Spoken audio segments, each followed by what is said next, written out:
Hello everyone, welcome back to my channel. In this video, we are going to discuss about general theory of X-ray spectroscopy. This topic is very important for semester exam point of view.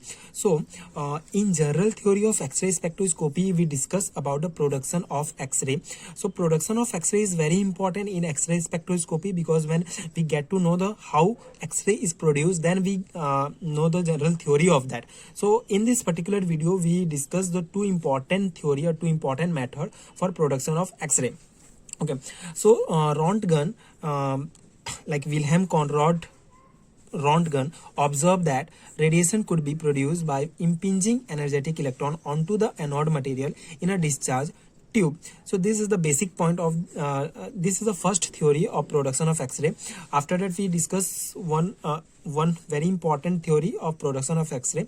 So Röntgen observed that radiation could be produced by impinging energetic electron onto the anode material. When high energetic electron will strike the anode material, then some kind of spectrum are produced that is called X-ray. Okay, the impinging electron interact with the strong electric field of the atomic nuclei constituting the anode material and consequently radiate electromagnetic energy or photon. So basically X-ray is one of the kind of electromagnetic radiations or energy. This is called photons. So the impinging electron interact with a strong electric field of the atomic nuclei. When atomic nuclei has proton and neutron, then this nuclei has high energetic strong electric field. So that reason for strong electric field, kinetic energy of that nuclei is loose, and the velocity of that impinging electron is decreased. Then some radiation are produced that is called X-ray. So to better understand this concept, this theory, we have to discuss this diagram. This is very important diagram to understand the concept. What happened? This is the atoms. When high velocity electron will strike the nuclei, and in this nuclei proton and neutron are present. That's why it is high electric field. So present of high electric field, the velocity of that electron is decreased and kinetic energy is loose, and for this reason some spectrum are produced, and that is X-ray. Okay, that spectrum is called X-ray, and this how the X-ray are produced in this theory. This is observed by Wilhelm Conrad Röntgen. Okay, so this is the basic of this theory.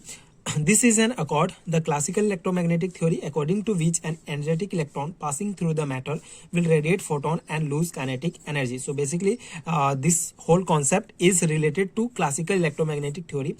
In classical electromagnetic theory, a high energetic electron passing through the metal will radiate photon and lose kinetic energy. This is also happening in classical electromagnetic theory. And this theory, the electron decelerate as they plunge into the metal and generate radiation with continuous range of wavelength called bremsstrahlung. So basically this all process is known as bremsstrahlung. Thus the process by which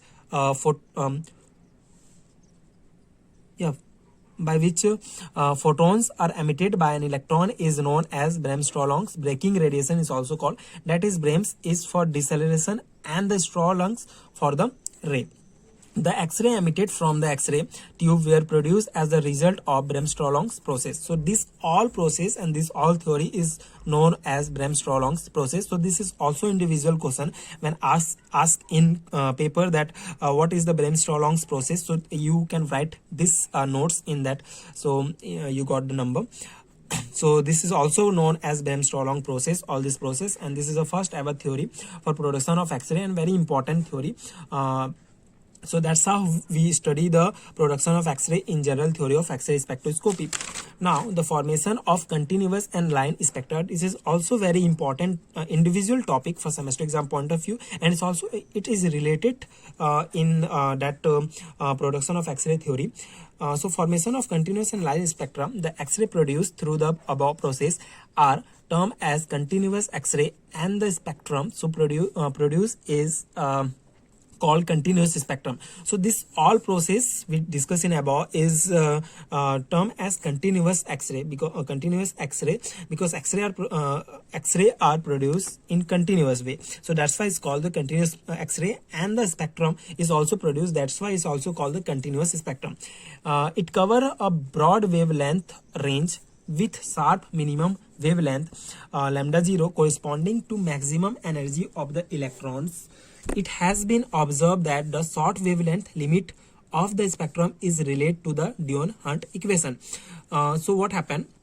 It covers a broad wavelength range with sharp minimum wavelength lambda 0 corresponding to the minimum energy of the electron. So that electron has a maximum energy. That electron has a maximum that X-ray which produced by that anode material is have a maximum energy of that electrons, that high velocity electrons. So it has been observed that the short wavelength limit of the spectrum is related to the Dion-Hunt equation. It is very important equation to that is related to that short wavelength limit of the spectrum. Then this is the Dion-Hunt equation.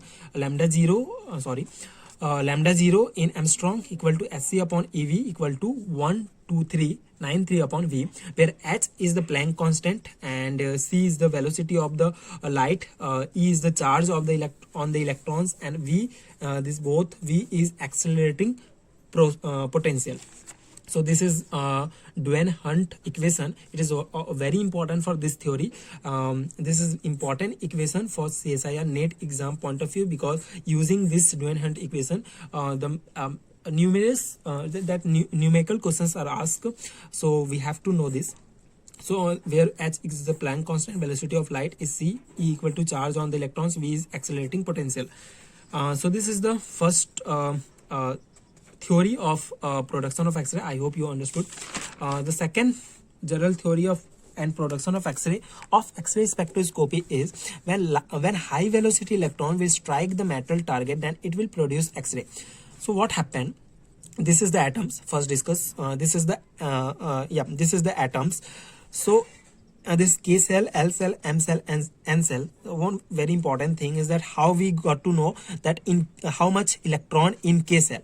So this is for this one very important formula is when we want to know the number of electron in this cell. So this one important formula we put that K equal to 2n square. Okay, n is the number of cell in which series, like first series 2 into 1. So when we K cell when we want to know the electron of K cell, so this formula we use, and 1 whole square. So 2 into 1 equal to 2 electrons present in K cell, and like that L equal to 2n square.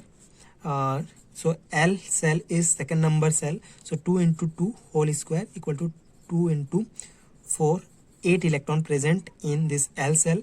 And for M cell 2n square, so 2m is the third number of cell, so 3 whole square equal to 2 into 9 is 18 electron present in M cell. And for N cell 2n square, n is the fourth number of cell, so 2 into 4 whole square, 2 into 16 equal to 32 electron present in N cell. Okay, so this is the basic things that we have to know. And and now the theory of this. So when high velocity electron will strike the metal target, then it will produce X-ray. So what happened? High velocity electron will strike the metal target, and the K cell electron will knocked out from here, and here a white place has made. So for fill that place, the electron of upper cell has came down here. So when L cells electron came down to fill this place. So yeah, like L cells electron also come there, M cell, N cell, this all cells electron has came down to fill this. Okay, so when in this process, when this outer cell electron has came to inner cell, and in this process one kind of spectrum are produced, and that spectrum is known as X-ray X-ray. This spectrum is known as X-ray, and this how in this theory X-ray are produced. Okay, so this is the general theory of production of X-ray of this theory. This is the second number of theory. For production of X-ray, two theory we use. I hope you understood, like high velocity electron will strike the metal target, like and the electron of inner cell will knocked out from here, like Auger electron effect we discussed in our previous video. So the upper cell electron have came down to fill this, and then some for in that process it in that process that produces some kind of spectrum, and that is called as X-ray. This release X-ray energy will be equal to the difference in the energy between two cells. So yeah, when we want to know the energy of X-rays, so the release X-ray energy will be equal to the difference in the energy between two cells, EL minus EK. If electrons fall from the L cell, then this is the formula to know the X-rays energy, and when if electron falls from the M cell, then this is the formula to know the electron X-rays energy of X-ray.